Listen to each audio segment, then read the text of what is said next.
Presidente Donald Trump ameaça taxar em 200% os vinhos franceses. A medida visa pressionar Emmanuel Macron a aderir ao chamado Conselho da Paz. Em resposta, o Parlamento Europeu deve congelar acordo comercial firmado com os Estados Unidos em 2025. Presidente do STF, Edson Fachin, antecipa seu retorno a Brasília. Ministro assume o comando das ações após os desdobramentos das decisões de Dias Toffoli no caso Banco Master. Adiada mais uma vez a decisão sobre a extradição da deputada Carla Zambelli. O julgamento na Itália deve ser retomado somente em fevereiro. Até lá, ela fica na cadeia. Brasil é denunciado à OEA por violações aos direitos humanos. Ações policiais no litoral paulista entre 2023 e 2024 são alvo de questionamento internacional. O Derrite foi embora, mas deixou uma conta para a gente pagar. Reencontro na Papudinha. Ministro Alexandre de Moraes autoriza o governador Tarcísio de Freitas a visitar Jair Bolsonaro nessa quinta-feira. Ué, não era uma ditadura da toga? Pix mais seguro? Banco Central anuncia novas regras que prometem aumentar segurança contra fraudes. A atualização passa a valer já a partir de fevereiro. Tela Brasil, o governo federal anuncia plataforma de streaming gratuito com catálogo de filmes brasileiros. Lançamento está previsto para o primeiro trimestre de 2026.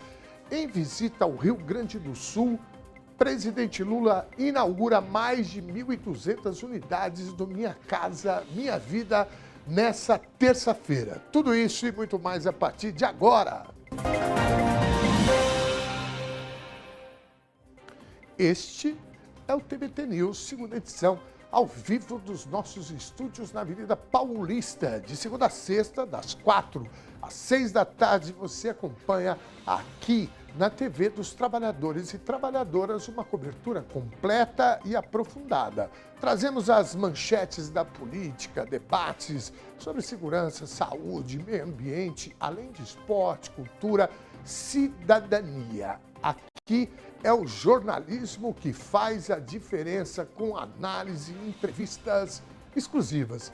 Sintonize em São Paulo pelo canal 44.1 da Antena Digital, no ABC Paulista pela Claro TV, canal 512, na Bahia pela TV Quirimurê e no Rio de Janeiro, Pernambuco, Santa Catarina e Rio Grande do Sul pela TV Com. Lembrando que agora a TVT é nacional. Sintonize pela Parabólica Digital no canal 555. Somos a primeira TV criada pelos trabalhadores e para os trabalhadores, com mais de 1 milhão de inscritos no YouTube e forte presença no Instagram, TikTok, Facebook. A TVT está sempre ligada na sua realidade. E nós queremos a sua participação. Mande sua mensagem, comente, dê a sua opinião. Além dessa edição, temos o TVT News, primeira edição, às 10h30 da manhã, com a jornalista Thalita Galli. E às 2 da tarde tem o Sem Censura, com a Cícia Guimarães. Fique ligado também nos nossos destaques. Toda terça, às 9 da noite, eu te espero no Conversa Sem Curva. Na quinta, Juca Kfouri assume o horário com o Juca Kfouri Entrevista. Na sexta-feira tem Tereza Cristina no Samba na Gamboa. No sábado, o melhor do cinema nacional no Cine TVT. Acesse tvtnews.com.br e confira a nossa programação. O Brasil do Futuro acontece aqui e a TVT é feita com e para você. Participe! 16h25, nós tivemos um probleminha técnico, mas já resolvemos. Estamos aqui no ar para trazer o melhor e as mais importantes notícias para você. Deixa eu dar uma olhadinha nos comentários aqui para ver se o povo sentiu a nossa falta, né? Hoje eu estou aqui acompanhado do chefe, né? O querido Arthur aqui no estúdio e lá em cima aquela patota toda que vocês já conhecem. Natasha, Sebastião, Enzo, né? Niquinha, Amanda, Pitoco, Quem mais? Da Dani. A Dani, a melhor voz do Brasil é da Dani. Tá resolvido. O Breno Santista estava com a camisa aqui esses dias, sumiu do estúdio, de tanto eu tirar o sarro dele, né? Oh, meu Deus do céu, o Batatinha que tá por aqui também, seu Valério, querido Gustavo Novo. Vamos em frente. Ângela Melo Dom, cadê você? Aí, ó, tá vendo? O povo sentiu falta da gente. Eu falei pro pessoal, falei, gente, resolve logo esse problema aí. Nós estamos aqui na Paulista, a antena estava torta, botaram Batatinha para subir lá em cima para arrumar a antena. Eu falei, não manda batata, pelo amor de Deus. E aí eu falei, ó, o pessoal tá esperando a gente lá. Essa hora é e nada ainda. Cadê, Dom? Diz o conceito, conhecimento e saber. Eu avisei o povo aqui, rapaz. Vocês são queridos demais. Vamos em frente, temos mais mensagens. Será que o Dom deu uma daquelas voltinhas e caiu? É uma hipótese, viu, Laura? É uma hipótese. Obrigado, querida. 16, melhor, e 27. Tarde, Dom, já estava agoniada porque você não estava no ar. Que susto! Gasto.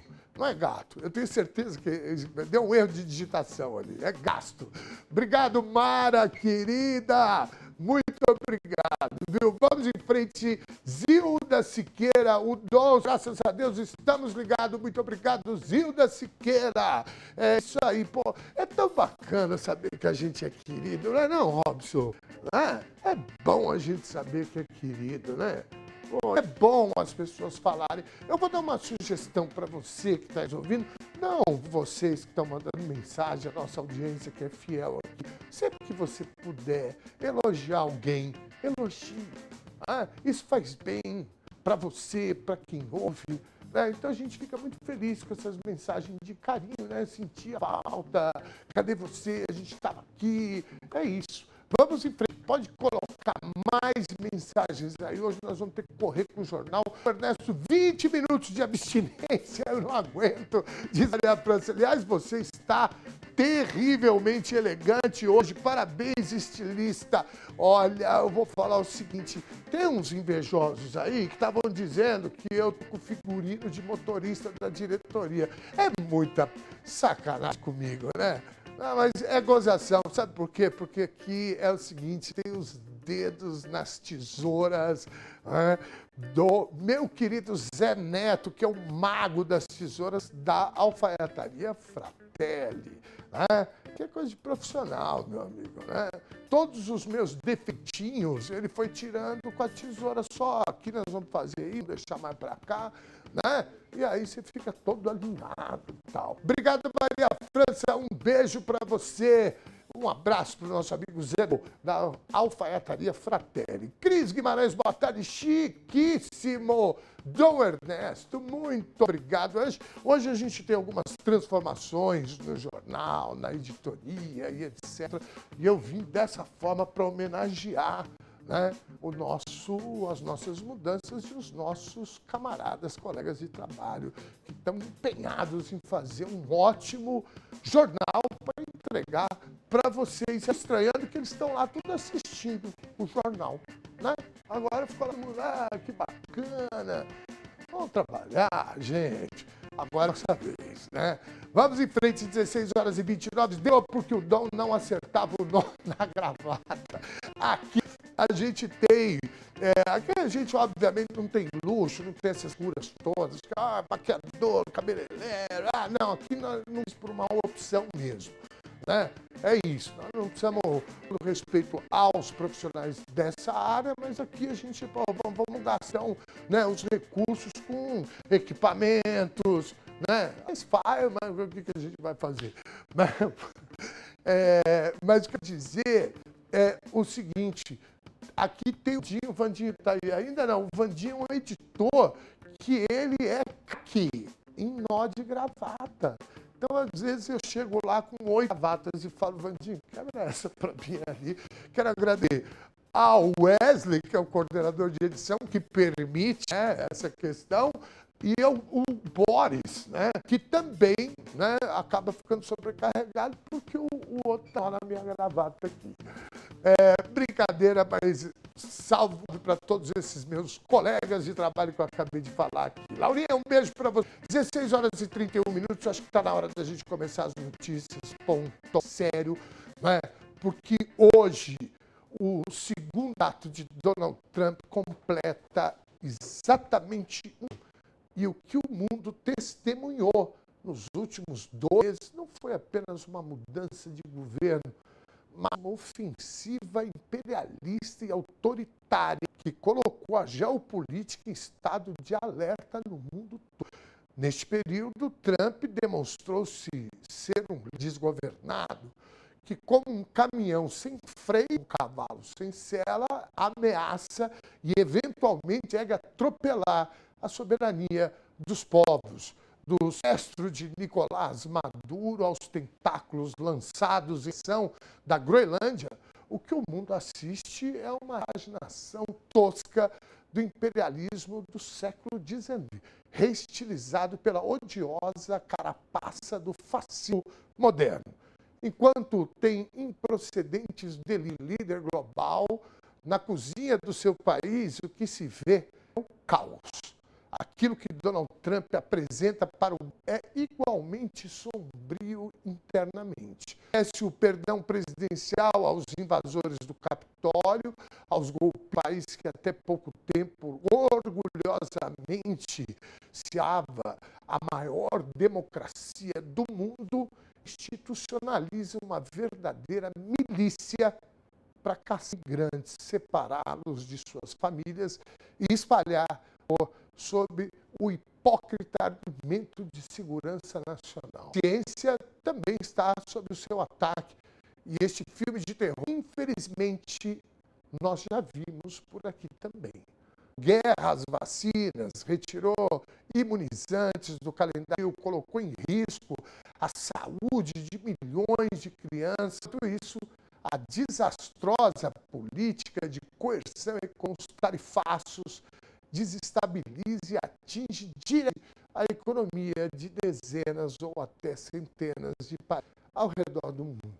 No entanto, e ele parece não se importar com o efeito bumerangue dessa chantagem com arma diplomática, ele aplica a receita para a queda de um império. Um império atabalhoado que ataca como um tubarão cada vez mais banguela, que apresenta suas garras deterioradas a antigos aliados, enquanto assistimos ao seu desmonte palmo a palmo. Na edição de hoje, vamos analisar mais os impactos desse ano em que Donald Trump voltou a comandar os Estados Unidos. Nós recebemos hoje, ao vivo aqui, o Bem-vindo Siqueira, por exemplo, para fazer uma análise. Mas antes, nós queremos a sua opinião. Diante do desastroso ano de Trump à frente do governo dos Estados Unidos, qual crise mais revela a decadência desse império? Opção a interna, a crise interna. Opção B, a crise diplomática. E opção C, a crise econômica. O que você acha? Porque, olha, a interna, lá nos Estados Unidos, o bicho está pegando, gente. Internamente. Nova York, agora, esse final de semana, fez uma manifestação gigantesca. Em Minnesota, as pessoas estão indo para as ruas e agora apareceu lá os Panteras Negras, movimento de resistência contra o apartheid, antirracista, e os caras se reuniram armados e estão encarando. O prefeito da cidade foi para o palco, o governador do estado foi para o palco Trump. Então, a coisa interna está muito braba lá. Se você não está acompanhando essas histórias, precisa ficar mais aqui com a gente, né? No TVT News, segunda e primeira edição também com a Thalita Galli.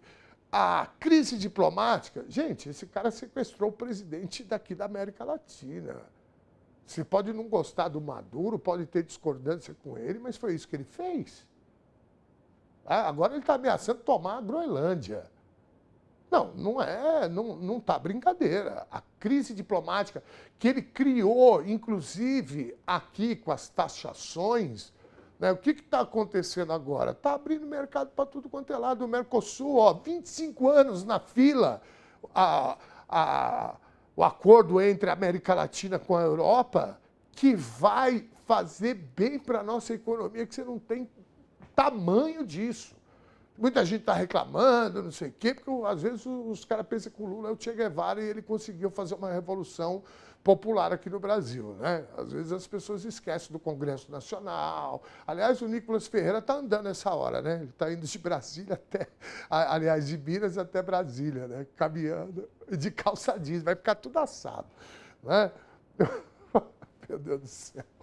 É, mas a real é essa, esse cara, né, ele acelerou, e eu não tenho dúvida disso, viu, gente?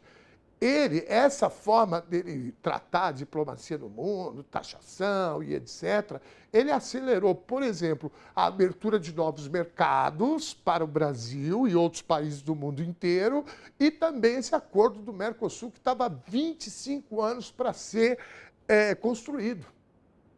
Né? É isso, o mundo saindo das garras do imperialismo estadunidense. Né? E a terceira questão é a economia, que é econômica. Né? Ele já tomou um susto quando ele falou que ia taxar o café brasileiro em 50%, o café triplicou o preço lá nos Estados Unidos, começou a reação, ele falou, opa, peraí, vamos dar um passo atrás. Portanto, você tem três opções. Né? Qual é, né, a maior crise que Donald Trump, nesse um ano, promoveu? A interna, opção A. Opção B, a diplomática. E opção C, a econômica.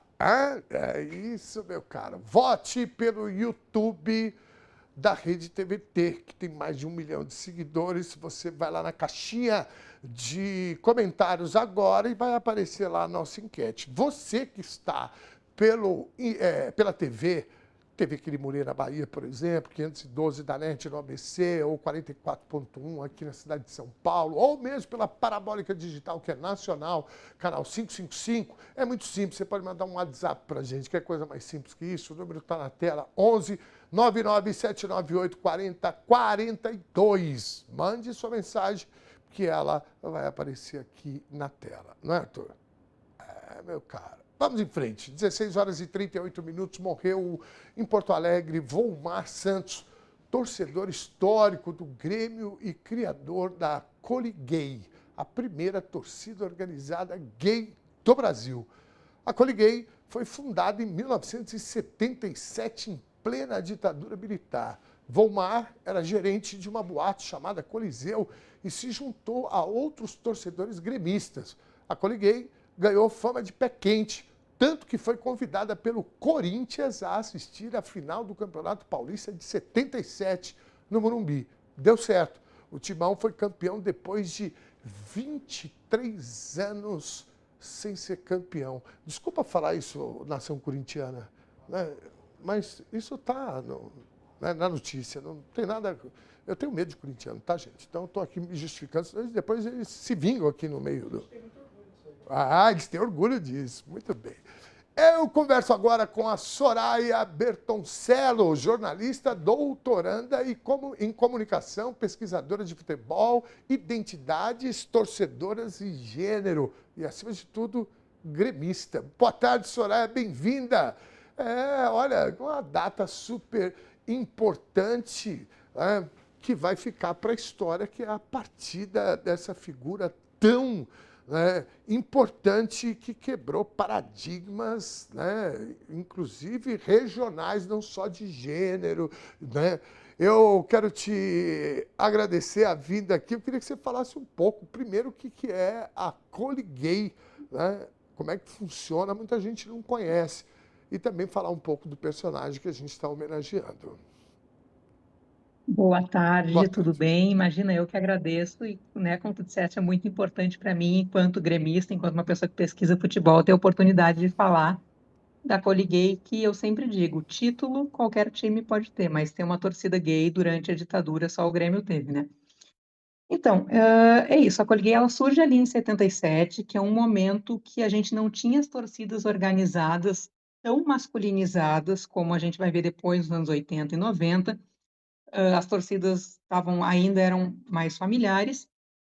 E o Volmar, esse que faleceu ontem, era muito gremista, sempre frequentou o estádio, e isso ele disse em várias entrevistas, sempre frequentou o estádio, e ele sentia a necessidade de uma torcida que fosse mais animada. O Grêmio vinha num período muito ruim, né?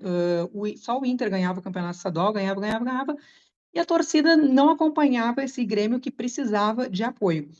Então, o Volmar, que era sócio da Boate Coliseu, aqui em Porto Alegre, ele se junta com outros torcedores gremistas que frequentavam essa boate e eles levam essa nova estética de torcer para dentro do estádio, que é assim, ó. Veja bem, a gente está falando de 1977, plena ditadura, porém a gente tinha esses torcedores que davam gritinhos, que usavam umas túnicas com brilho, que levavam cartazes. Então, assim, e o que foi muito interessante é que, claro, no começo houve um estranhamento por parte da imprensa, por parte dos outros torcedores, por parte do próprio Grêmio, mas por ser pé quente, porque ali em 77 o Grêmio ganha um estadual e entra numa fase vitoriosa que vai culminar com o Mundial de 83, por ser pé quente, a torcida acaba abraçando a Coliguei. Né, a gente fala que foi a primeira torcida gay e outros movimentos semelhantes que tentaram acontecer naquele período, como a Fla Gay, por exemplo, não conseguiram ter o mesmo sucesso porque não foram acolhidos pelo clube e pela própria torcida. E isso a Coliguei conseguiu e acredito que por isso, né, por ter sido abraçada pelo Grêmio, por sua torcida, que fez com que ela tipo, crescesse, tivesse essa fama e durasse mais ou menos até ali começo dos anos 80.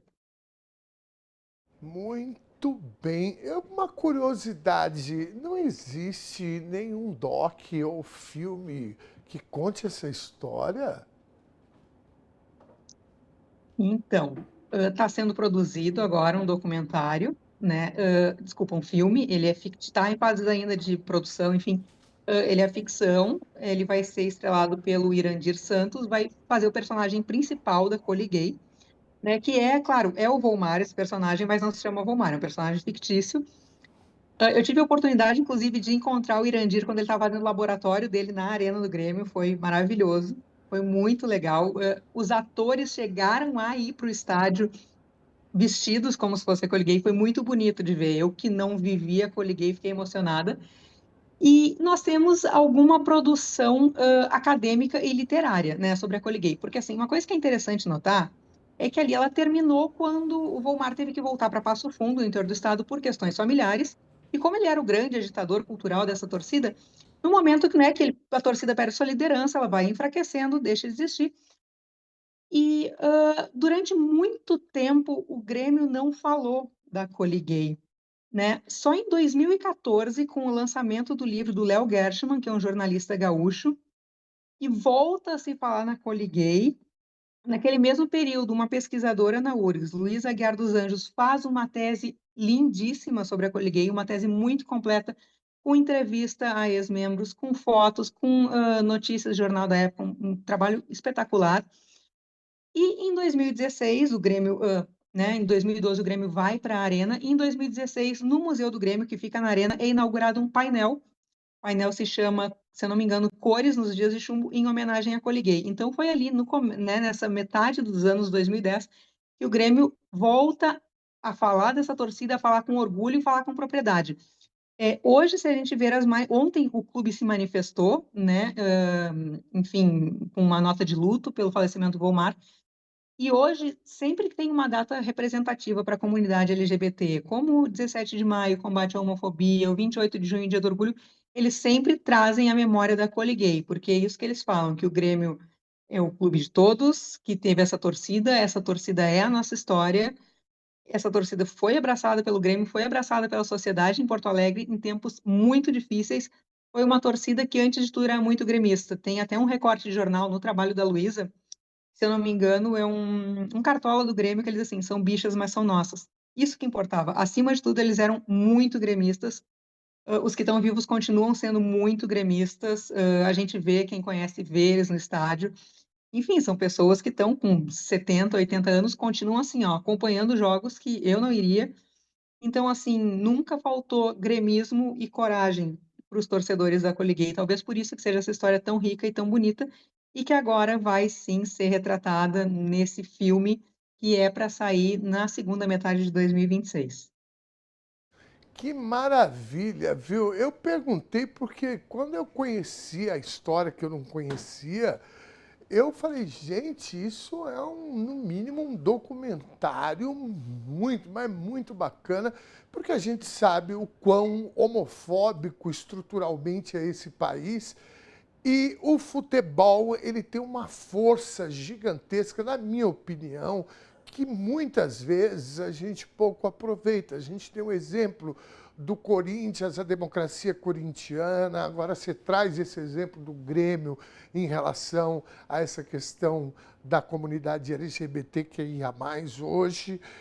Eu vejo várias torcidas antifascistas e o futebol ele tem uma força muito grande. Eu, particularmente, acho que toda grande transformação da sociedade sempre ocorre um fenômeno, né? E eu acho que, nesse caso, por exemplo, o Grêmio e a torcida gay, a primeira torcida, né? Ela é esse fenômeno, foi ela que produziu esse fenômeno. Hoje em dia, a gente está muito longe de uma sociedade que respeita os direitos da comunidade LGBTQIA+, mas certamente alguns passos foram dados e essa iniciativa, com certeza, teve muita importância e que bom que vai ser retratada num filme, inclusive com um ator de ponta, que está fazendo, como você falou, fez inclusive, né, um reconhecimento do gramado, uma ambientação do espaço. E que bacana, fiquei muito feliz. Prazer gigantesco em te conhecer remotamente aqui, conhecer um pouco da história. Eu queria que Igualmente. você encerrasse dando um recado para a torcida gremista e todas as torcidas do Brasil em relação a essa questão da homofobia e da resistência da comunidade LGBTQIA+. Eu acho que o meu recado é assim, ó, nós LGBT, porque eu sou uma pessoa LGBT, sempre estivemos no mundo, nós sempre vamos estar no mundo. A gente sabe o que é ter que brigar para ocupar alguns espaços, e até eu falo em briga não é por acaso, por exemplo, eu até não comentei, mas os torcedores da Coliguei, eles treinavam artes marciais para, no caso de briga, saberem se defender. Isso é muito legal também da história. A gente sempre vai estar em todos os espaços e também no futebol. A gente vai estar jogando futebol, a gente vai estar torcendo, a gente vai estar apoiando nosso time, porque, como tu mesmo disseste, o futebol é paixão e o futebol tem essa questão mobilizadora, e essa capacidade de transformar a sociedade num lugar melhor. Então, assim, ó, podem continuar com os cantos homofóbicos, tomara que os clubes sejam cada vez mais punidos com cantos homofóbicos, racistas também, mas nós, LGBT, estivemos, estamos, vamos estar, e ninguém vai dizer qual é o nosso lugar. A gente fincou a nossa bandeira do arco-íris dentro de campo e ninguém nos tira de lá desde pelo menos 1977. Soraya, que prazer enorme te conhecer. É, eu estou bem honrado de conversar com você. Nós estamos com um probleminha aqui, hoje já está uma loucura isso daqui. Bom, muita honra em te conhecer, conhecer a história da Coliguei. E eu quero conversar com você outras vezes, viu? A gente fala muito de futebol aqui, aliás, a gente fala pouco perto do que o futebol merece, e eu gosto de olhar o futebol de perspectivas diferentes. E eu gostei muito da tua história, da história toda que você trouxe aqui, da torcida. Eu espero que a gente veja em outras oportunidades. Hoje é ano de Copa, aliás, esse ano é ano de Copa do Mundo, vai ser importante a gente Verdade. trazer uns debates aqui de diversas E ano que vem, perspectivas, Copa por das favor. Mulheres no Brasil, a gente não pode esquecer. Pois é, e Obrigada, e é isso. vamos falar Estamos aí bastante para sobre falar do isso. que estamos aí para falar do que mexe com a vida da gente, né? Afinal de contas, a classe trabalhadora também tem direito ao lazer e o futebol é o nosso grande lazer ainda por cima. Obrigada, gente. Beijo grande, obrigado, Soraya. 16h50, o Brasil do futuro acontece aqui.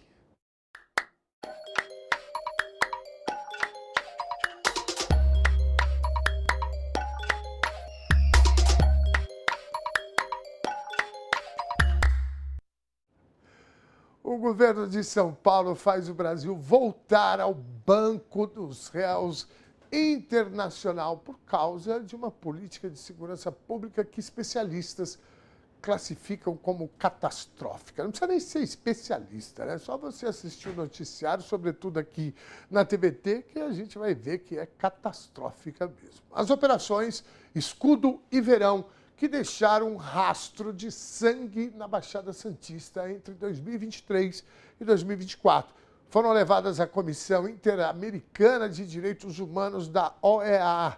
A denúncia é grave. O Estado brasileiro está falhando em proteger a vida e investigar abusos cometidos pelas próprias forças de segurança do Estado. O documento assinado por entidades como a Conectas Direitos Humanos e o Instituto Vladimir Herzog aponta que as operações resultaram em pelo menos 84 mortes. A queixa é que, sob o pretexto de combater o crime organizado, o que se viu foi um cenário de execuções sumárias, tortura e uma total falta de transparência. Agora, a OEA pode exigir explicações oficiais do governo brasileiro e até recomendar medidas de reparação às famílias das vítimas. É sempre o mesmo ciclo. A segurança é usada como bandeira política, mas quem paga a conta com a própria vida é a população pobre e preta e periférica. Segurança pública de verdade se faz com inteligência e respeito aos direitos humanos e não com vingança. A comunidade internacional está de olho e a gente aguarda uma resposta das autoridades sobre mais esse vexame internacional. Eu falei aqui na escalada, né? O DERIT saiu, mas deixou a conta aí para a gente pagar. Está chegando, né? Essa é a conta mais tranquila que a gente recebeu, porque foram mais de 80 mortos. Muitos executados com tiro na nuca, arrancados de dentro de casa na frente dos familiares. Foi isso que a Polícia de São Paulo, ou parte da Polícia de São Paulo, fez a mando do secretário de Segurança Pública, hoje ex-secretário de Segurança Pública de São Paulo, o deputado federal Guilherme Derrite. Tem conta para acertar, hein? Tem conta para acertar. No primeiro ano de governo do Tarcísio de Freitas, São Paulo bateu o recorde de suicídios entre policiais militares. Mesmo diante do agravamento da crise, o Estado recusou aderir ao Escuta SUSP, Programa Federal de Apoio Psicológico. O governo paulista afirma que prepara uma política própria de saúde mental para as forças de segurança. Quem nos conta mais sobre isso é a nossa querida repórter Girana Rodrigues. Que pauta importante, Girana. Tudo bem? Tudo bem, você seja sempre muito bem-vinda. Obrigada, Tapete vermelho para você. Tudo bom? Tudo bom. Dom, um tema diferente, né? Trazemos um novo tema quando a gente fala de segurança pública, que é olhar para essas forças de segurança pública, né, como trabalhadoras. E aí a gente tem uma grande questão, né? O que é a saúde mental? Você que está em casa pode estar se perguntando, o que a saúde mental dos policiais tem a ver comigo? Tem tudo. E eu já te explico o porquê. Então a gente teve essa decisão do governador Tarcísio de Freitas de não aderir ao programa, né, SUSP, que é o programa do governo federal, que dá atendimento psicológico a agentes, né, da segurança pública. Então, eles têm ali atendimento com psicólogos, atendimento virtual. O Tarcísio diz que está preparando um programa próprio aqui do Estado, mas a verdade é que se não aderiu, até agora não tem nada. E aí, eu fui conversar com o Mauro Caseri. Ele é o novo ouvidor das polícias do Estado de São Paulo. Ele me falou, olha, é um problema São Paulo não ter aderido a esse programa, mas mais do que a questão da saúde mental, que a gente precisa mesmo tratar, ter psicólogo, né, para esses trabalhadores, a gente precisa entender a causa. O que está causando também adoecimento mental dos trabalhadores da segurança? Ele me falou, olha, eu acredito que seja a questão do trabalho exaustivo, porque a gente tem hoje em São Paulo o seguinte cenário, os policiais trabalham 12 por 36 e aí tem duas operações, né? Operação DGEM e Operação Delegada, que a prefeitura contrata o policial militar durante a folga dele ali para ele fazer um bico autorizado, um bico legalizado, né? De segurança. Por exemplo, eu trouxe aqui o ano passado o caso daquela morte do senegalês, né, que era ambulante, que foi morto por um policial militar que estava de folga prestando serviço para a prefeitura. E aí o que acontece? Os casos de violência geralmente acontecem quando esses policiais estão exaustos e policiais que trabalham mais. E por que trabalham mais? Porque o salário é baixo, então ele vai ganhar ali 3, 4 mil se trabalhar essas 8 horas a mais. E aí o que acontece? Em vez de trabalhar 12 por 36, ele trabalha mais 8, 20, né, por 28. O descanso é comprometido e, claro, né, a qualidade mental, né, a saúde mental também muito atingida. Aqui na cidade de São Paulo, em 2024, a prefeitura injetou mais de 300 milhões na operação delegada, né? E isso pode impactar na segurança pública, ou seja, isso pode os policiais cansados, a gente pode fazer esse link, né, que o ouvidor faz, os policiais mais exaustos, que trabalham mais, né, para ter esse sustento, esse dinheiro a mais, podem ter o comportamento mais violento. É normal, né? A pessoa tá exausta, né? Os acidentes de trabalho mesmo que a gente vê também acontecem quando os trabalhadores estão ali exaustos. Vamos acompanhar o que me falou o ouvidor das polícias do estado de São Paulo, o Mauro Caseri. Essa operação delegada e essa DGEM, no meu ponto de vista, é algo que precisa ser acabado, precisa ser extinto. Mas acabar com isso agora como? Se esses policiais já fazem isso faz anos. Então, a nossa proposta, o nosso entendimento aqui na ouvidoria é que é o fim da operação delegada, é o fim da DGEM com incorporação no salário, para que o trabalhador não tenha redução do seu ganho. Tá certo? Então, imaginar o seguinte, o policial trabalha 12 horas e descansa 36. Nessas 36 horas que ele trabalha 8 horas e, portanto, eu comprometo o período de descanso, onde ele poderia estar com a sua família, descansando, lendo, praticando uma atividade, passeando, estudando. Ele está trabalhando para quê? Para ter um salário que permita que ele tenha uma condição digna de vida, porque o salário do policial em São Paulo, salvo engano, é o 22º salário do país. Por isso também que nós defendemos um padrão nacional de salário, um piso nacional. Porque se o policial se afasta, ele perde a DGEM, a delegada, e perde a arma. Todo afastamento de cunho mental, a arma é retirada e ele vai fazer uma atividade interna, tá certo? Isso impacta na vida desse policial em absolutamente tudo. Seja no bico que ele faça, seja na DG, na delegada que ele deixa de fazer. Então ele tem uma redução. Eu entendo, não tenho nenhum dado, mas a minha percepção é que eles continuam trabalhando mesmo tendo sinais de que há comprometimento mental. Para quê? Para não ter essa redução. É a mesma coisa do trabalhador, que continua fazendo hora extra, mesmo sabendo que ele está sendo prejudicado por isso, porque ele não pode baixar o padrão salarial. Porque senão ele não vai conseguir levar para casa aquilo, tá certo? Que a sua família necessita. Nós vamos tentar melhorar, vamos tentar correr atrás, vamos tentar reduzir impactos, mas nós temos que ver quais são as fontes, o que causa, e não permitir que isso continue. Senão fica puxar com o rodo um chão molhado com a torneira aberta. Você vai puxar e a água vai continuar caindo. Então eu preciso o que gera, eu preciso estancar o que gera para começar a tratar aquilo que aconteceu, os reflexos. Porque isso impacta nas relações pessoais, isso impacta na relação com sua família, na relação com os filhos. Por isso a gente vê tantos casos de violência, no meu ponto de vista. Então, a parte da violência eu entendo que é fruto desse cansaço físico e mental. Então, nós precisamos reduzir. e tratar a violência e diminuir o maior número, ou diminuir no extremo a possibilidade de violência na relação com a população.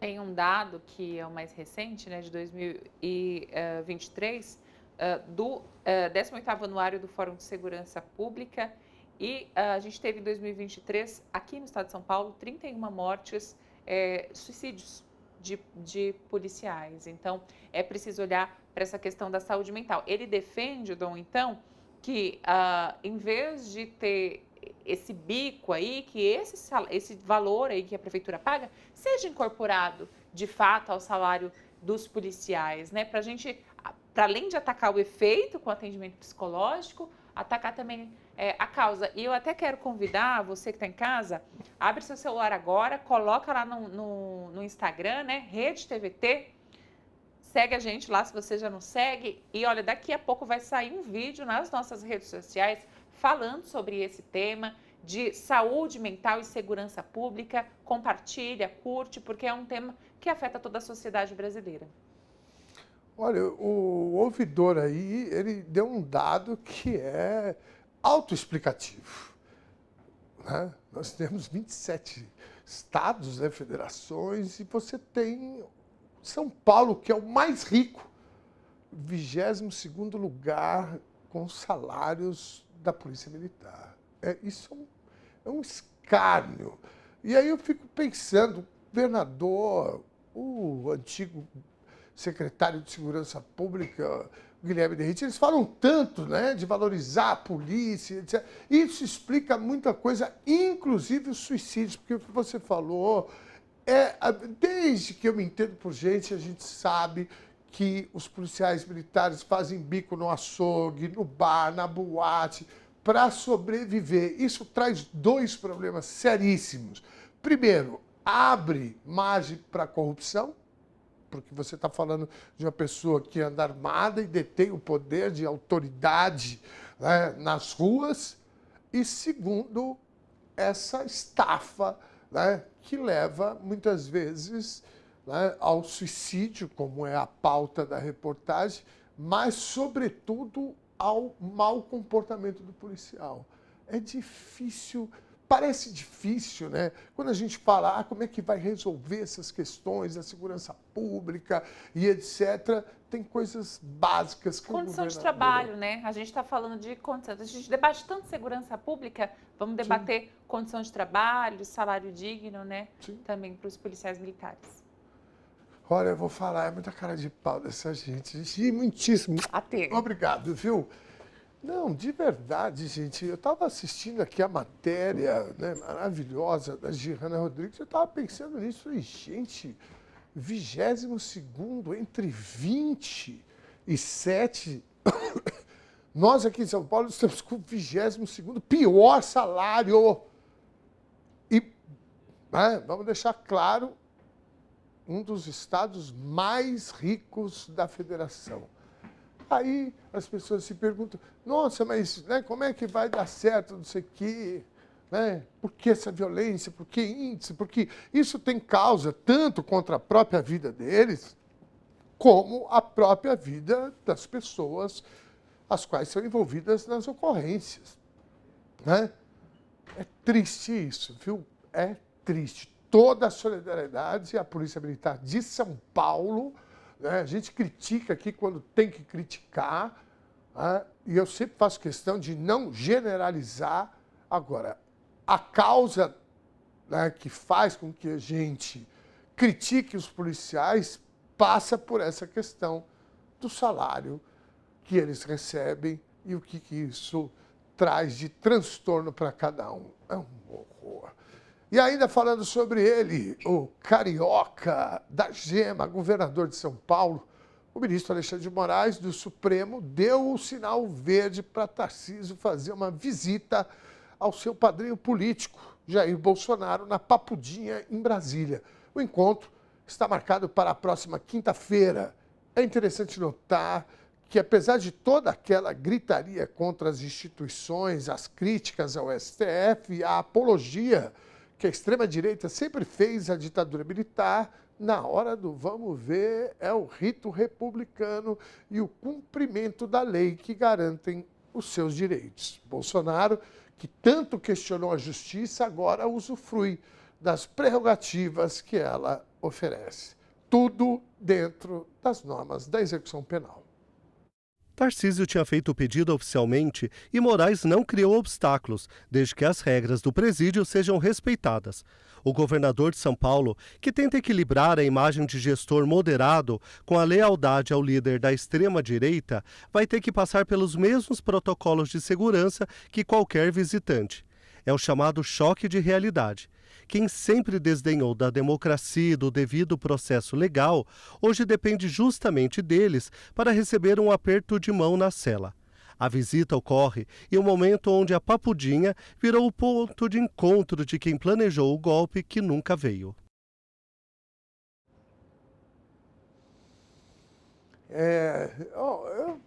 Às vezes as pessoas perguntam, Ernesto, Odon, você não cansa de falar sobre isso? Eu canso. Mas a vida é dura, né? Nós precisamos falar sobre isso, porque essa gente passa o tempo todo mentindo, induzindo os seus apoiadores ao erro, ao acesso ao que realmente acontece no Brasil. Esses dias eles pegaram um vídeo do Lula, cortaram, remendaram, fizeram para criar uma fake news. Né? Então, nós somos obrigados. Com a responsabilidade e o respeito à verdade, nós somos obrigados a falar. Essa gente grita que estão sob uma ditadura, como é que é? Ditadura da toga. Né? Que o pai está sendo torturado, que é uma perseguição. Tudo aquilo que eles negaram e prometiam negar cada vez mais, que é o direito civil de cada um, eles têm de bandeja, sem pedir. Porque essa história do pedido de mudar, de ir para... O Bolsonaro... eu vou dar um recado para vocês aqui, eu vou dar um spoiler para vocês aqui. O Bolsonaro vai para casa. Ele vai cumprir a prisão dele em casa, dia menos dia ele está indo. O problema é que essa gente faz isso, é o correto a se fazer. Porque esse sujeito, desculpa falar aqui, ele não tem saúde, nem física, nem mental e nem espiritual para cumprir cadeia. Na minha opinião, nem para isso ele presta. Hã? Não tem nem isso, exatamente. Não tem. Para usar o vocabulário chulo deles, ele não é homem para isso. Aspas, porque eu não falo esse tipo de coisa. Né? Mas essa é a verdade. Então, ele vai para casa, vão se preparando, o pessoal vai reclamar, pô, a justiça... Não, a justiça está corretíssima. Aliás, né, mais correta do que a gente vinha observando na última quadra da história, né? Sobretudo a Suprema Corte, não o Alexandre de Moraes. Né? Mas a gente lembra das contradições que houveram aqui. Nessa rearrumação da República, né, a Suprema Corte, a justiça brasileira tem sido implacável, como deve ser, para todos. Todo o direito à defesa ele teve, a essas questões humanitárias, tudo. Agora, do jeito que eles estão, eles acharam que iriam, né, Batata, que eles iriam falar, não, agora eu vou para casa e fazer churrasco. Não. Eles vão ter que cumprir. E eu fiquei sabendo agora que o Nicolas Ferreira está fazendo uma caminhada, né, uma peregrinação para que... Né, aí o Carlos Bolsonaro se juntou com ele. Né? Isso tudo faz parte do jogo democrático. E eu acho que é legítimo. Porém, a intenção deles não é legítima.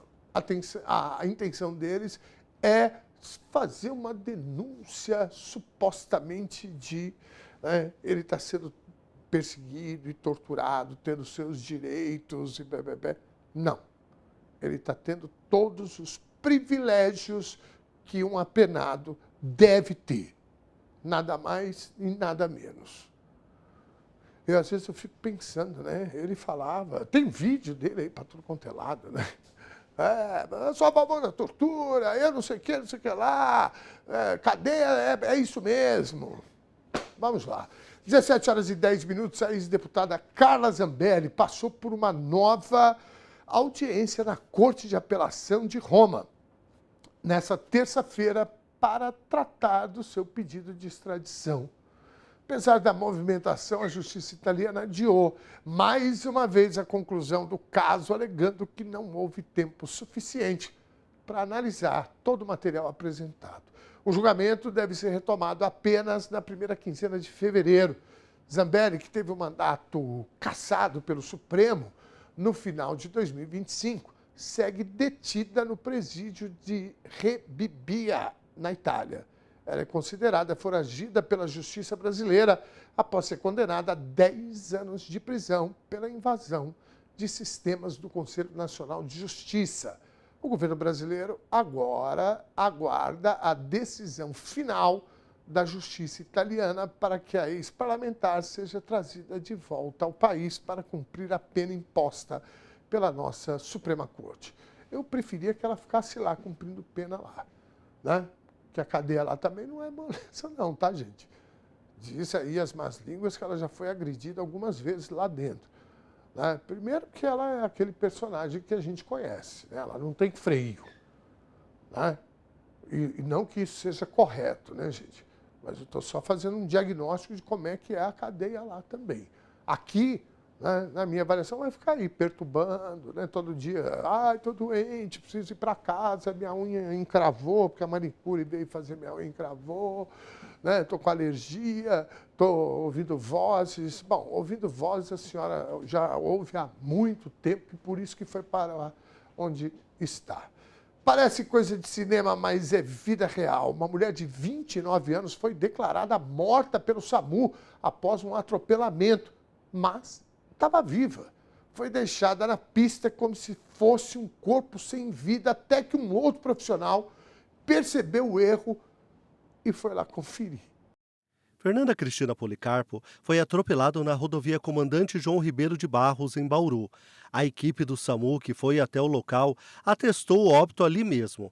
O caso só não terminou em uma tragédia ainda maior, porque um médico da concessionária que administra a via percebeu que ela ainda tinha sinais vitais. Ele começou as manobras de reanimação e conseguiu trazê-la de volta. Fernanda foi levada em estado grave para o Hospital de Base de Bauru. O SAMU já afastou a médica responsável pelo primeiro atendimento e abriu uma sindicância para apurar como um erro tão crítico pôde acontecer. Olha o perigo, né? Uma vida quase foi descartada por negligência ou falta de um protocolo. O atendimento público de urgência precisa de investimento, acima de tudo, treinamento e humanidade, não é mesmo? Hein, Batata? Você já imaginou, velho? Tá de queixo caído, porque às vezes a gente pode estar por aí e de repente você fala, pô, vou tirar um cochilo nessa praça aqui. Aí você está lá tirando um cochilo, o cara vai lá e te dá como morto. Né? Você já imaginou? Né? Eu tenho mania, eu deito aí nas praças aí, dou um rolê e tal, e aí deito, tomo um sol, né? E dá aquela cochilada. Eu adoro, né? Não tem como eu ir para a praia todo, né, final de semana, só quando eu vou ver minhas filhas. E aí eu dou aquela deitada, aquela cochilada, daqui a pouco vem o IML te buscar. Gente, que bom, né? Que perceberam a tempo. O Brasil do futuro acontece.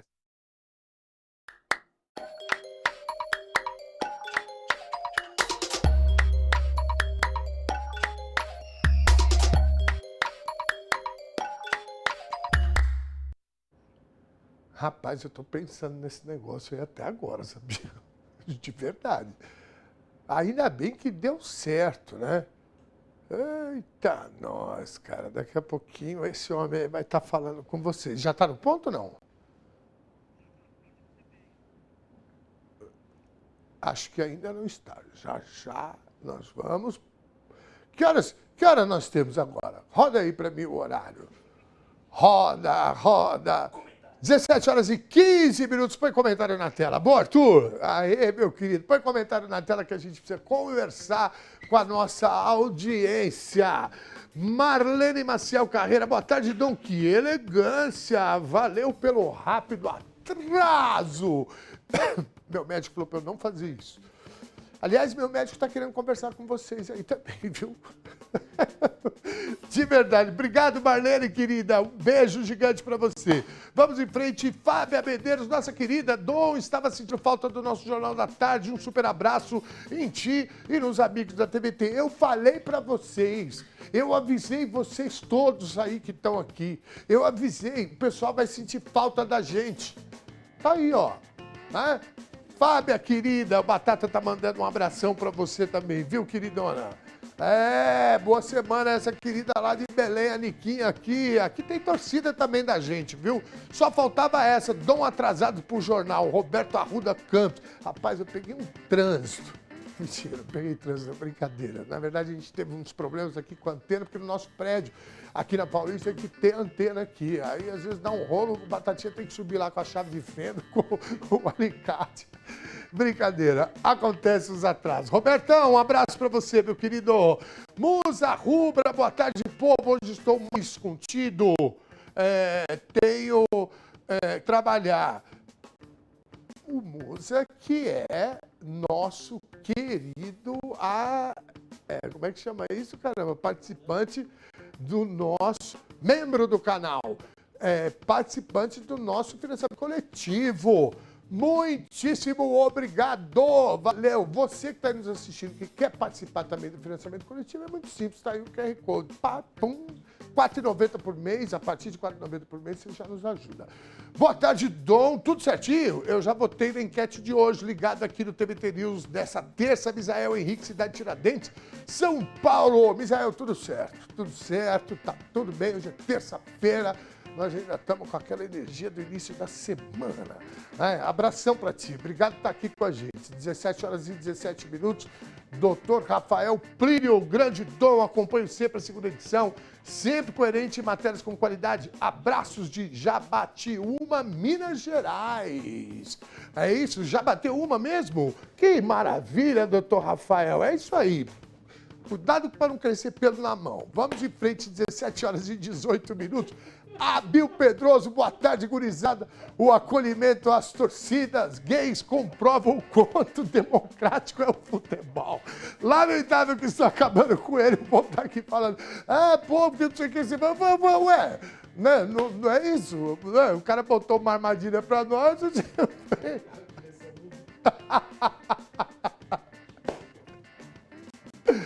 Abil Pedroso, um abraço, meu querido Colorado. Rosiana Araújo, boa tarde, acompanhando por aqui a Cara Paraná. Rosiana, um beijo para você. Vamos em frente, 17h18. Pô, tem um convidado maravilhoso, mas não é bem convidado. Aliás, o cara que eu vou aqui agora, ele é convidado da maioria dos lares brasileiros. O presidente Lula participa nesse momento da assinatura de contrato da Petrobras para a construção de navios. Vamos ouvir um pouco o discurso do presidente Lula. Roda aí, por favor. Não posso voltar para a porta de fábrica desmoralizado. Eu tenho que fazer acontecer nesse país. E depois eu pensava, qualquer presidente que já passou por aqui, se ele não der certo, ele vai passar uns anos em Paris, outros vão passar uns anos em Nova York, outros vão passar uns anos em Londres. Eles vão estudar, vão escrever livros. Eu vou ter que voltar para São Bernardo do Campo, a 600 metros do sindicato que eu fui criado, e ouvir os discursos do sindicalista dizendo do meu fracasso na porta de fábrica às 5 horas da manhã. E eu falava, eu preciso vencer. Mas eu também sabia que não é possível vencer se você não tiver capacidade de ouvir. Se você não tiver capacidade de conversar com as pessoas que muitas vezes pessoas do povo comum, que são tratados como anônimos ou invisíveis, muitas vezes sabe mais coisa do que a gente que pensa que sabe. E eu então me determinei que eu ia ser um sobrevivente nessa briga. E resolvi assumir o compromisso de tirar o Brasil da miséria que o Brasil estava. Eu não esqueço nunca, no segundo ano do meu governo, eu não pude dar nem 1% acima da inflação para o salário mínimo. Os dirigentes sindicais estavam na Avenida Paulista, fazendo o ato do 1º de maio. O Marinho era presidente da CUT, hoje é meu ministro do Trabalho. E o Marinho ligava: Lula, vem para cá, rapaz, vem para cá. O povo está te chamando, vem para cá. E eu não tive condição moral de ir na porta de fábrica no 1º de maio, porque eu não tinha como explicar para o trabalhador por que eu não dei nada de aumento real para o trabalhador. Era um compromisso de vida meu. E não fui 1º de maio. Fiquei em casa amargando a minha frustração de não poder ir na Avenida Paulista anunciar pelo menos 0,5% de aumento. O tempo passou e nós começamos a fazer as coisas acontecer, trabalhando com muita seriedade, fazendo nenhuma mágica no governo, mas tentando fazer aquilo que era possível fazer, ouvindo muita gente, ouvindo muito conselho, não fazendo nenhuma loucura, porque era preciso fazer as coisas dar certo. Em 2004, acontece a denúncia do mensalão. E vocês sabem o que aconteceu naquele período. Começou em 2004, só foi terminar em 2012, com o julgamento de alguns companheiros. E até hoje, não foi provado que houve compra de voto de ninguém. E nós conseguimos sobreviver. Em 2005 eu fui para a Índia. E na Índia eu cismei, depois de assistir um discurso do primeiro-ministro Singh, depois de ver que a Índia tinha conseguido fazer uma reserva internacional de 100 bilhões de dólares, eu votei com a disposição de resolver definitivamente o problema do Brasil. Mandei chamar o presidente do Fundo Monetário Internacional. O Brasil devia 30 bilhões para o fundo. E o Brasil não tinha dinheiro sequer para financiar suas exportações. Eu disse para o FMI: eu vou pagar a minha dívida. E ele dizia: não, mas eu não estou precisando de recurso agora. Eu falei: mas eu vou pagar. Eu vou pagar porque eu aprendi com a minha mãe que a gente não pode ficar devendo. E eu não gosto de dever. Eu gosto de andar de cabeça em pé, de olhos para frente, olhando na cara das pessoas. E eu não me sinto bem. E eu não quero que vocês venham mais ao Brasil fiscalizar a minha conta. A minha conta, quem vai fiscalizar sou eu. E eu aprendi com a minha mãe, que era analfabeta, de que responsabilidade a gente não aprende na escola. A gente aprende de berço. Ser responsável e cuidar das coisas públicas. Bem, paguei 30 bilhões de dólares no FMI e pela primeira vez na história do Brasil, a gente conseguiu chegar a 100 bilhões de dólares de exportação. Não sei se vocês estão lembradas, nós colocamos um guindaste, com uma propaganda muito grande, na frente do Ministério do Comércio, para mostrar que a gente tinha chegado a 100 bilhões de dólares. Mas eu falei: eu preciso mais, porque o câmbio estava muito vulnerável. E o câmbio brasileiro a gente não resolve com medidas políticas do Brasil. O câmbio brasileiro se resolve quando os americanos mexem em alguma coisa. Então era preciso que a gente acabasse com essa volatilidade do dólar. Então eu resolvi fazer reserva internacional. Pela primeira vez na vida, nós conseguimos fazer 370 bilhões de dólares de reserva e o Brasil passou a ter a 4ª reserva internacional do mundo. Essa reserva, até hoje, ela garante que o Brasil tenha força suficiente para evitar toda e qualquer mexida do dólar que tem impacto na nossa economia. E aconteceu aquilo que eu previa. O Brasil ganhou e começou a ter respeitabilidade no mundo. Eu não esqueço nunca, minha cara Magda. Eu tive uma reunião com o alemão, presidente do FMI, em Paris. E eu fui dizer para o cara, eu não quero que você mande ninguém fiscalizar o Brasil. Contei minha história para ele. Falei para ele, olha, eu sou um cara que nasci numa terra em que muitas crianças morriam antes de 5 anos de idade de fome. Eu sou um cara que fui comer pão pela primeira vez na minha vida com 7 anos de idade em São Paulo. Eu sou um cara que fui criado com mãe e pai analfabeto. Mas eu fui um cara que aprendi a capacidade de negociar quando eu fui eleito presidente do sindicato de São Bernardo do Campo. E eu quero lhe dizer, eu vou lhe pagar, porque responsabilidade eu tenho de sobra e não quero você xeretando na minha vida. Pois bem, depois que nós pagamos o FMI, veio a crise de 2008 e nós emprestamos 15 bilhões de dólares para o FMI. Então nós deixamos de ser devedores e passamos a ser credores. Hoje é eles que devem para a gente uma quantia em dinheiro. Bem, nós conseguimos sobreviver. Eu fui reeleito em 2006 e resolvi criar uma coisa chamada PAC. Eu resolvi, no mês de fevereiro, dizer ao mundo todas as obras que eu ia fazer no país. Conversando com o governador, conversando com o prefeito, porque eu tinha medo que se a gente não tivesse um projeto para o país, cada ministro teria o seu projeto. Então o ministro fazia a ponte que ele queria, a pontezinha na cidade dele, a casinha na cidade dele, o portozinho na cidade dele, e o Brasil ficava sem projeto. E para construir o PAC, eu chamei os 27 governadores no primeiro mandato, chamei muitos prefeitos, e foi um dos melhores momentos da história desse país.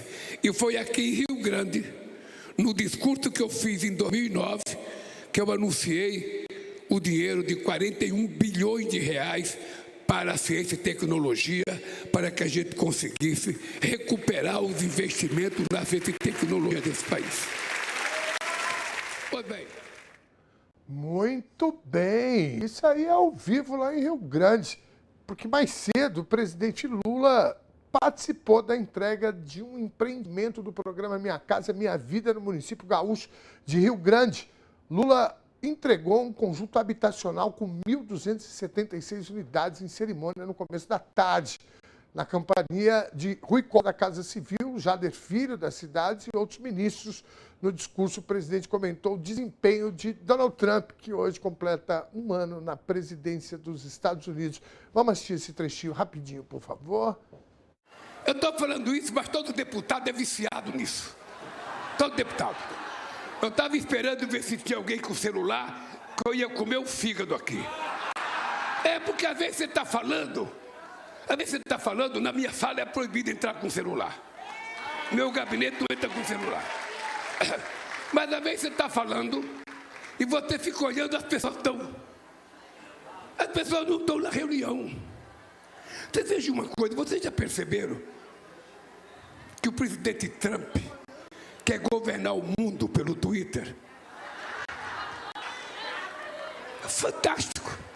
Todo dia ele fala uma coisa e todo dia o mundo fala da coisa que ele falou. Todo dia. Você acha que é possível, gente? É possível eu tratar do povo com respeito se eu não olhar na cara de vocês? Se eu achar que vocês são um objeto e não um ser humano? Eu fui entregar a casa para essa mulher aqui, fui visitar a casa dela. Para essa companheira que eu esqueci o nome dela. Elisiane. Ela tem 2 filhos. É mãe solo. Morava com a mãe. Ganhou a casinha dela. Ela ficou muito emocionada, chorou. A mãe chorou, porque também vai se livrar dela, né, mãe? Porque tem uma hora que os filhos precisam ficar com os pais, mas tem uma hora que ele tem que se virar e se bancar e se cuidar. Bem, aí eu fui ela chorando, eu comecei a pensar. Ela mora numa casa de 43 metros, 48 metros. Tem muita gente que fala que a casa é pequena. Deixa eu contar uma coisa para vocês, gente. O Olívio Dutra conheceu. Em 1975, eu comprei a minha primeira casinha do Minha Casa Minha Vida. O Olívio conheceu a minha mulher, a Marisa. O Olívio conheceu meus 3 filhos, conheceu minhas cachorras e conheceu minha sogra, a Noninha. Porque às vezes o Olívio ia para São Paulo, chegava às 10 horas da noite, eu levava ele para casa e ainda a Marisa levantava para fazer macarrão alho e óleo para ele. Toda vez que ele dormia em casa. A minha casa tinha 33 metros quadrados. 33 metros quadrados. E morava eu, mulher, 3 filhos, 2 cachorras e a sogra. E eu era feliz, pô. Eu era feliz porque era o meu ninho. Era o meu ninho, era a primeira coisa que eu pude comprar na vida. Então eu sei o que vocês estão sentindo. Eu sei o significado disso. É emocionante, né? Esse cara fala com o coração, com a paixão, que é uma coisa absurda, né? Isso é a pura realidade.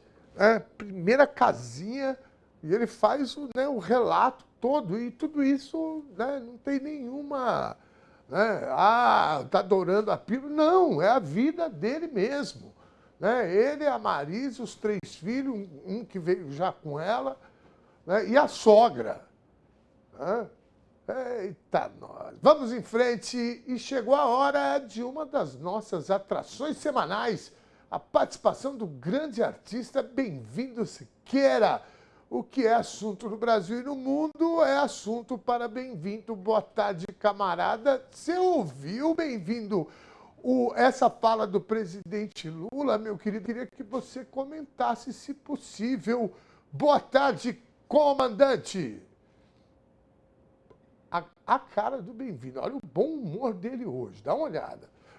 Porra, é sacanagem sua. É sacanagem você me chamar logo depois da fala do Lula. Eu estou aqui emocionado. Eu estava pensando isso agora. Estava pensando exatamente isso. Eu estava aqui todo arrepiado com essa história dele. Eu falei, agora chamo o Bem-vindo já com uma bomba em cima dele. Querido Bem-vindo. É emocionante. É demais, né, cara? Exatamente. Muito boa tarde, Dom Ernesto. Boa tarde, toda a audiência. Boa tarde, os companheiros da TVT. Este, sim, é um cidadão que é um mito. Este, sim, e eu não sou chapa branca, porque nem do PT eu sou.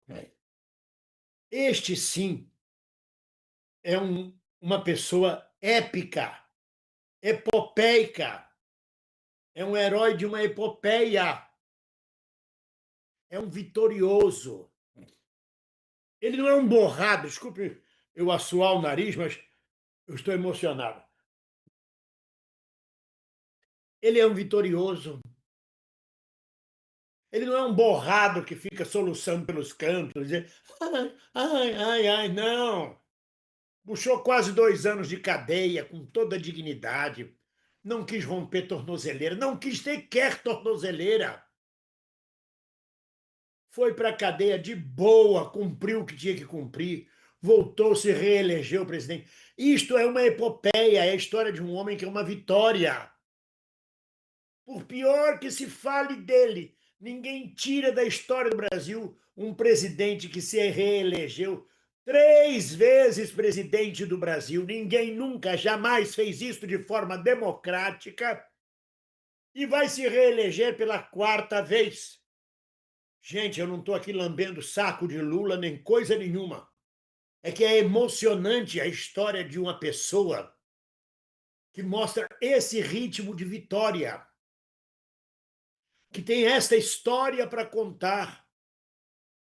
Você vê a fala do Lula no projeto Mar Aberto, você vê a fala do Lula nesse momento, Ele não está dizendo bobagens, ele não está debochando, ele não está sendo sádico, ele não está sendo sarcástico, ele não está sendo medíocre. Ele é o oposto do estrume que em 2018 o povo brasileiro elegeu como presidente e que hoje é um vexame internacional. Então eu fico profundamente emocionado, porque independente de PT, direita, esquerda, nós estamos vendo a história de um homem vitorioso. É assim que se fazem os heróis. Não é gritando na rua mito, mito, mito. E mais, há uma característica de Lula que ele não é populista. Ele não se diz pai dos pobres, não se diz pai dos trabalhadores. Lembra de Getúlio Vargas? Trabalhadores do Brasil, eu sou o Getúlio, o pai dos pobres. A dona Darcy era a mãe dos pobres. Não, nada disso. Lula é o que é. Então eu fico realmente emocionado. E vou trabalhar muito, independente desse programa da TVT, que linha tenha, eu vou dizer aqui de pronto para vocês. Vou trabalhar, já estou trabalhando e muito pela reeleição de Lula em 2026. E de olho muito aberto no Império Norte-Americano, que pode querer derrubar o nosso processo eleitoral em 2026. Então já estou atento e trabalhando muito, porque o Brasil precisa encontrar seu rumo e nós precisamos definir de vez a estabilidade da nossa democracia e das nossas instituições, sem nenhuma ameaça de nenhum estúpido fascista, de nenhum estúpido golpista, de nenhum estúpido personalista ameaçar as conquistas do povo e dos trabalhadores brasileiros. É o que eu penso. Muito bem, bem-vindo, Siqueira, rapaz. Olha, bom, o teu depoimento foi, como sempre, maravilhoso e embasado em fatos históricos. Não tem histórias, não, é fato, ponto. Isso faz parte da história. Bem-vindo, eu quero... Eu estava lá quando o Getúlio me disse, bem-vindo, passa esse revólver aí, passa esse revólver para mim. Eu estava lá, eu sou testemunho ocular das histórias. Muito bom, bem-vindo. Bem-vindo, eu quero te propor uma dinâmica hoje um pouco diferente do que a gente costuma, porque a gente conseguiu cumprir o horário às 17h30 e eu quero que você vá com a gente até às 18h. Então eu vou rodando notícia e quero ouvir seu comentário. O pessoal falou assim, qual é a melhor notícia para o Bem-vindo comentar? Eu falei, gente, desculpa, o Bem-vindo ele comenta de qualquer lado, de qualquer jeito. Você joga a bola para ele, ele mata, toca de lado, mete um copo. Fica tranquilo. Vamos lá. Quando o eleitorado dos Estados Unidos elegeu Donald Trump para a presidência pela segunda vez, no final de 2024, dificilmente alguém imaginaria o impacto dessa decisão sobre o planeta inteiro. Mas o fato é que as surpresas, quase todas bastante desagradáveis, são maiores do que a gente podia esperar. Ainda antes de assumir, Trump prometia caçar imigrantes e cumpriu a promessa. São 605 mil deportados até dezembro, além de 2 milhões das chamadas autodeportações voluntárias. Para agravar o quadro, uma cidadã estadunidense foi morta justamente ao protestar contra os ataques a imigrantes. Em abril do ano passado, anunciou subitamente um aumento nas tarifas de importação sobre produtos de 185 países, algumas chegando até 50%. Donald Trump também atacou as maiores universidades dos Estados Unidos e a imprensa, pedindo quase 80 bilhões de reais de reparações. Ao apoiar e financiar a faixa de Gaza, Trump se indispôs com o Irã. Externamente, o maior alvo foi a Venezuela, invadida por tropas dos Estados Unidos que sequestraram o presidente Nicolás Maduro. E hoje, no dia em que completa um ano tentando se passar por dono do mundo, Trump se envolve em mais confusão. Criticou o Reino Unido, vazou mensagens recebidas do presidente da França e ameaçou Emmanuel Macron com 200% de tarifas de importação sobre o vinho e o champanhe, caso ele não aceite ingressar. no Conselho de Paz para a faixa de Gaza. Curiosamente, a resistência a Trump vem do próprio país. Decisão da Justiça proíbe força excessiva por parte dos agentes da imigração e alfândega durante suas operações. Eu vou rolar essa bola para o bem-vindo Siqueira. Um ano do segundo mandato de Donald Trump. Bem-vindo, Siqueira, com você. Como é que você faz essa análise aí? Como é que você recebe e olha para esses 12 meses de desastre? Eu sou um homem otimista. 12 meses de derrotas do Donald Trump. Fracassadas. Fragorosas derrotas. Que derrotas são essas, bem-vindo? Um bufão internacional que promove uma desordem na economia mundial, abala a economia para nada. Make America Great Again, faça a América grande de novo. Em que a América cresceu até agora? Cresceu em antipatia entre os povos do mundo. Cresceu que nem mandioca, para baixo, em relação à China, que ocupa o espaço comercial hoje muito maior que os Estados Unidos no mundo. É derrota em cima de derrota. Aqui na Europa nós temos uma coisa chamada Conselho Europeu de Relações Exteriores. O Conselho é um instituto seríssimo. Fez uma análise com 25 mil pessoas ao redor do mundo. E à exceção da Coreia do Sul, que vive exatamente financeiramente às custas dos Estados Unidos, todos os países do mundo prestigiam muito mais hoje em dia a China do que os Estados Unidos. Os povos do mundo confiam cada vez menos nos Estados Unidos e cada vez mais na China. A China é hoje o maior parceiro comercial da Alemanha. A Alemanha, que lidera a União Europeia, a Alemanha, que é apoiadora de toda a OTAN e de sustentáculo da economia europeia diante da economia norte-americana, seguindo a economia norte-americana, hoje negocia muito mais com a China que com os Estados Unidos. A China é hoje o nosso do Brasil, primeiro parceiro comercial, segundo é os Estados Unidos.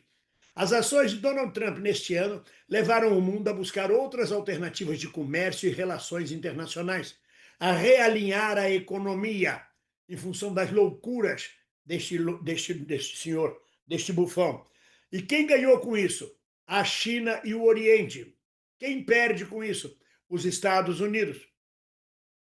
Na decadência econômica, Trump acha que ele é mágico.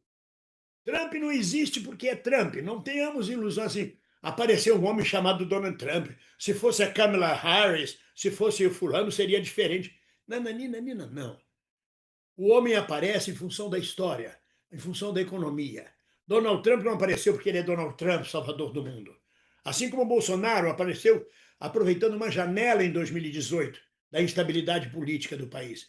Donald Trump aparece como salvador de uma economia em decadência, de uma perda da hegemonia científica e tecnológica para a China, de uma perda de posições econômicas no mundo para o BRICS, para o Sul Global, para a economia chinesa, para a economia oriental, onde o Ocidente se enfraquece cada vez mais, onde a Europa perde sua hegemonia por completo, onde a OTAN se tornou uma organização anacrônica.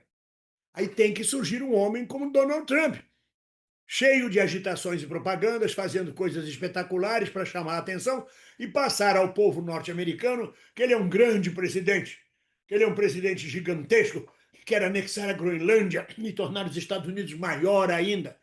Puros atos de bufonaria. Mas ele é o homem necessário para o momento histórico e econômico da potência dos Estados Unidos, que está em franca decadência. Isso não quer dizer que os Estados Unidos vai desaparecer. A Inglaterra entrou em decadência no seu colonialismo, a França também, mas continuam como potências mundiais, mas não são mais hegemônicas, não são mais liderança de nada. E assim caminham os Estados Unidos.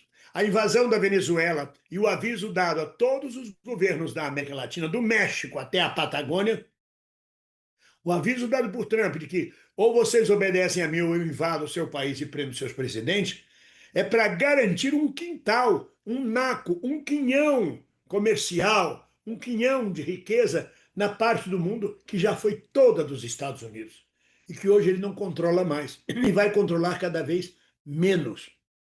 Então, o Trump ele surge como um grande palhaço nesta comédia, não é nem comédia, é uma farsa. A farsa do Império Norte-Americano. Ainda tem dinheiro, ainda tem potência armada para fazer muita bufonaria no mundo. Mas cada vez mais perde a simpatia dos povos, perde as relações comerciais, fortalece seus inimigos. Por isso que eu chamo de um ano de derrotas. Aparentemente parece vitorioso. Não faz nada de mais, nada menos do que se espera de um tirano na decadência da sua economia e do seu país. É o que eu penso. E o que você pensa, você resumiu exatamente o que está acontecendo. Um ano de derrotas. Infelizmente, não só para ele, mas para o mundo, que fica essa tensão, né? Fica, mas o Trump e não sei o quê. Bom, maravilha, meu querido Bem-vindo Siqueira. Vamos para a próxima. O escândalo do Banco Master, que antecipou a volta das férias do Supremo. O presidente Edson Fachin já está em Brasília. O motivo da pressa é o mal-estar gerado por decisões do ministro Dias Toffoli, relator das investigações sobre o Banco Master. Toffoli centralizou todo o inquérito, determinando que depoimentos e provas apreendidas pela Polícia Federal fossem encaminhados diretamente ao gabinete dele. A medida causou reações na Polícia Federal e na Procuradoria-Geral da República. A Associação Nacional dos Delegados chamou as decisões de atípicas e disse que elas atropelam o planejamento das investigações. Para tentar evitar um desgaste ainda maior na imagem do tribunal, Fachin já começou uma rodada de conversas com os colegas. Ainda hoje, ele se reúne com o ministro Flávio Dino, buscando um consenso para pacificar a relação entre o judiciário e os órgãos de investigação. É aquele tipo de situação que exige habilidade política. Fachin quer garantir que os ritos sejam respeitados e que a transparência não seja prejudicada pelo sigilo excessivo. Afinal, em tempos de instituições sob pressão, qualquer movimento fora do protocolo acaba virando munição para quem quer desestabilizar a justiça. O nosso querido Bem-vindo já está gargalhando lá do outro lado do oceano. É com você, Bem-vindo. Segura essa aí, rapaz. Estou gargalhando, que eu estou lembrando de um canto do Martinho Vila, que dizia assim: pagode na cozinha, Sinhá não quer. Pagode na cozinha, Sinhá não quer. É a cozinha do sistema capitalista brasileiro. Você me perdoe, mas eu sou comunista, eu não posso deixar de fazer uma análise marxista, leninista, socialista do sistema. Deu confusão na cozinha do sistema capitalista. Deixa eu só fazer um parênteses. Apesar de você ser um dos maiores atores desse país e ter um acúmulo de luta, o senhor está aqui e eu desfrutar da sua amizade. O senhor só está aqui justamente por conta dessas credenciais que o senhor colocou aí. Nós precisamos de um comunista para vir aqui e conversar, porque hoje em dia as pessoas... seu comunista, fala, tá aqui, nós temos o nosso comunista aqui ao vivo. Por favor, mande mensagem se tiver dúvida. Muito obrigado. Por favor, Bem-vindo, querido. É que a análise que eu tenho não é só a análise da anticorrupção. Que absurdo o Banco Master. Quando o PCC chegou a Faria Lima, quando o tráfico, quando a lavagem de dinheiro chega na cozinha do sistema, pagode na cozinha, Sinhá não quer. Entra o Fachin, Sinhá para botar ordem, porque o escândalo é demais, a confusão é demais, rompeu os limites possíveis de lavagem de dinheiro, rompeu os limites possíveis da corrupção do sistema, transbordou. Por causa do pagode, eu queimei meu pé, diz a música. Chegou a queimar o pé, porque o pagode era feito em volta da fogueira. Que fogueira é esta? É a fogueira das almas, a fogueira do trabalhador explorado, que perdeu seus direitos com Michel Temer. É a fogueira de uma inflação que come o dinheiro do trabalhador e que a gente não pode acompanhar o salário mínimo, o aumento, como o aumento da inflação. Essa fogueira, a fogueira das almas, a fogueira por onde o povo brasileiro fica desesperado, tendo como única esperança um presidente popular do lado dos trabalhadores, que tenta tirar o mínimo de migalhas desta festa na sala da Casa Grande, que a Faria Lima e outros setores bancários, financeiros, as fintechs promovem. E aí a coisa chega na cozinha, chega nas panelas, queima o cozido, queima o assado no forno, a coisa transborda, é PCC, é ministro. Vocês não tenham dúvida, quando falo que eu vou falar como comunista, não tenham dúvida de que o Supremo Tribunal Federal, garantia da nossa democracia, e é muito importante que a gente lute pela nossa democracia, mas é uma reunião de uma oligarquia aristocrática intocável. Então, cada um puxa a brasa para sua sardinha, para os seus interesses. Todos nós sabemos que os ministros, grandes ministros, maravilhosos ministros, mas que também agiram no impeachment da Dilma exatamente a favor da Casa Grande e contra o povo brasileiro, permitindo que o canalha de Michel Temer tomasse posse e tirasse vantagens das conquistas dos trabalhadores brasileiros, a gente sabe que este bando de ministros, incluindo aqueles que a gente acha progressistas, só estão lá por anuência e licença do sistema de exploração do homem pelo homem. Eles representam o que é de mais aristocrático na constituição das leis de um sistema que legisla a favor quase sempre da manutenção do sistema de exploração do homem pelo homem. Então ninguém ali é santo. Cada um tem seu escritório particular de advocacia gerido pela mulher, pelo primo, pelo sobrinho, pelo filho, faturando milhões porque é comandado pelo ministro. Nada demais. Cada um tem o direito de tirar seu pedacinho de queijo, não é? Cada um tem o direito de exercer seu crescimento econômico. Mas ninguém é santo, o que eu quero dizer é que ninguém ali é herói. E isso chegou, o pagode chegou na cozinha. O Banco Master é apenas a ponta de um iceberg. A Polícia Federal está sendo tolhida de poder trabalhar e recolher todas as provas. O Toffoli tomou para si próprio todos os inquéritos, toda a investigação. Desautorizou a Polícia Federal, criou uma crise interna na própria cozinha do sistema. Eu chamo cozinha porque é ali que se preparam as feitiçarias, as comidarias, a ponto do Fachin ter que interromper as férias e vir para pacificar a situação que existe hoje entre o Supremo Tribunal Federal, aceito e referendado pela Faria Lima por todo o sistema financeiro, bancário e econômico do Brasil, e o sistema financeiro e bancário, toda a lavagem de dinheiro, o tráfico de drogas, tudo que está envolvido no escândalo nacional, o maior escândalo econômico da história brasileira. Até o momento, o maior escândalo econômico da história brasileira. E isto é apenas a ponta de um iceberg de um sistema corrupto, para onde vai o dinheiro suado dos trabalhadores brasileiros, para a grande goela dos corruptos, sejam eles de direita, de esquerda, porque a corrupção não escolhe. A corrupção é inerente ao ser humano. Ninguém consegue acabar com a corrupção. Onde tem uma instituição, pode procurar que tem ali uma corrupção, tem um corrupto, tem que ser limpado. Isso não cessa a nossa luta contra a corrupção. Mas a luta contra a corrupção é bandeira de nós, progressistas e democratas, porque a corrupção drena o dinheiro dos nossos impostos, drena o suor dos nossos trabalhadores para bolsos de gente cada vez mais bilionária.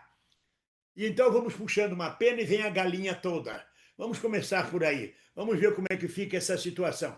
O Banco Master é apenas a ponta de um iceberg. Há quantos anos, há quantas décadas, tudo isso é lavado, às vezes pelo tráfico, às vezes por contrabando. Isso é lavado na cara de todo mundo. Onde estão os grandes criminosos, os grandes traficantes, os vendedores de armas, os fornecedores de drogas? Estão lá no pé sujo da favela? Duvido, o cara mal sabe falar português. E agora a gente está começando, graças ao regime democrático, a uma imprensa livre, graças a tudo isso, graças à internet e à web, a gente está começando a poder enxergar essas coisas.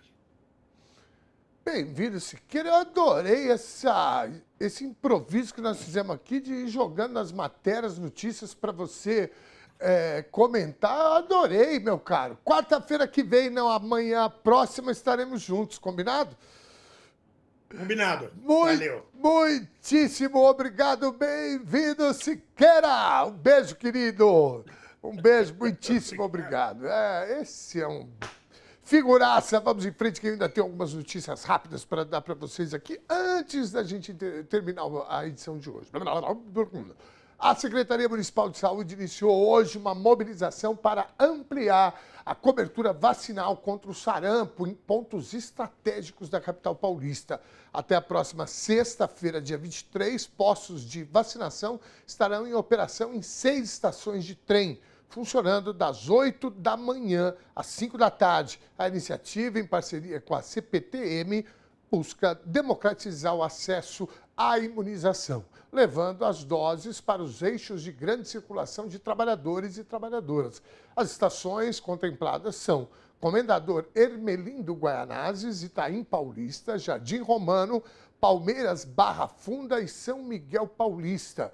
Podem se vacinar pessoas com idade entre 6 meses e 59 anos que ainda não tenham completado o esquema vacinal. Para receber a dose, que é gratuita, basta apresentar um documento de identidade com foto. É isso, 17h56, o PIX se consolidou como uma conquista fundamental da cidadania financeira do Brasil. Em pouco tempo, a ferramenta transformou a rotina da população e se tornou o principal meio de pagamento e transferência no país.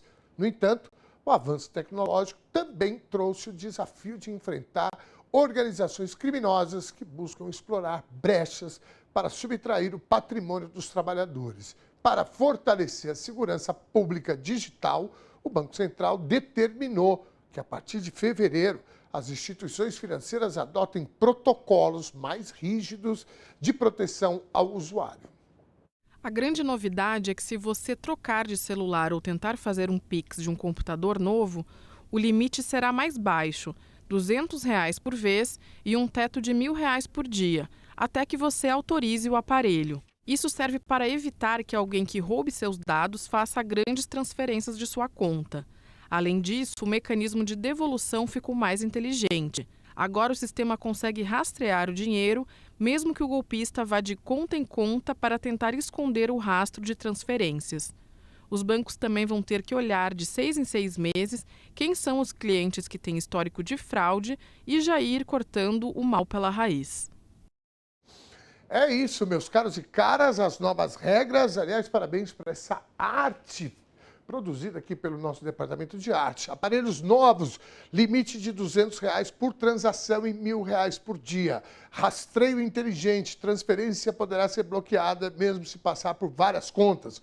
Botão de alerta, contestação de golpe direto no app do banco. Pente fino nos bancos, instituições vão verificar histórico de fraudes dos clientes a cada 6 meses. Eu quero fazer 2 observações rápidas, porque a gente está encerrando o programa. Primeiro, que se qualquer instituição bancária em que eu tenha conta, se eu estiver fazendo um Pix de mais de R$ 1.000 ou até R$ 1.000 ainda, pode bloquear, porque é fraude. Eu não faço Pix, eu não tenho, né, ô batatinha. Meus Pix é 50, 70, 120, né? R$ 6. Aí, ó, né? A segunda questão é o seguinte: como é que pode alguém ir contra isso aqui ou fazer dessa notícia uma fake news? Tem que ser muito perverso mesmo. 17h58, essa é uma notícia que todo mundo gosta de ouvir e nós adoramos dar. Os dados do Diese confirmam que o esforço para controlar a inflação dos alimentos está dando resultado.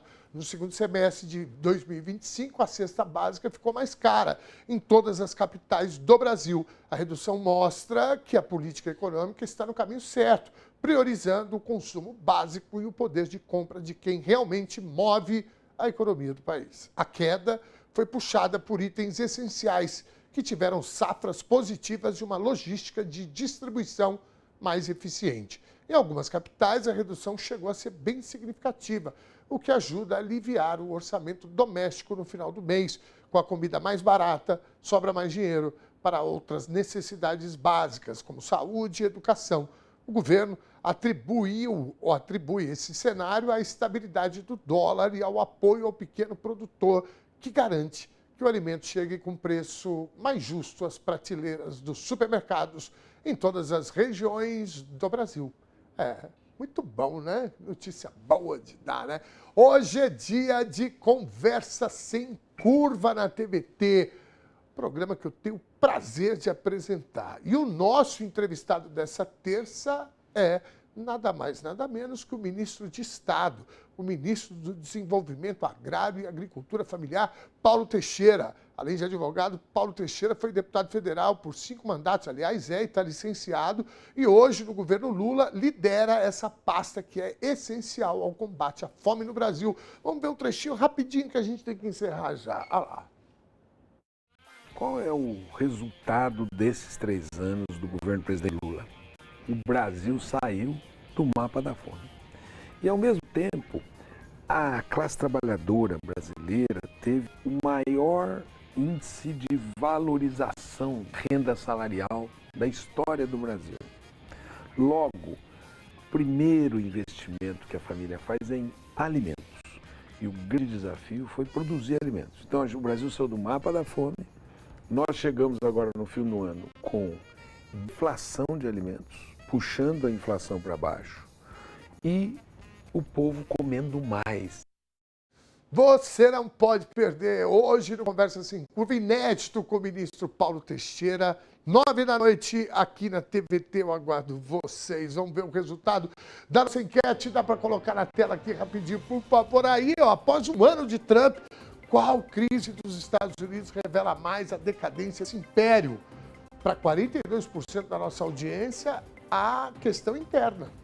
Ó, para 39%, justinho, a diplomática. E para 19% a econômica. Quando dá apertadinha aqui, é porque todas essas questões, nesse caso, todas as crises, a interna, a diplomática, a economia, tá pegando fogo.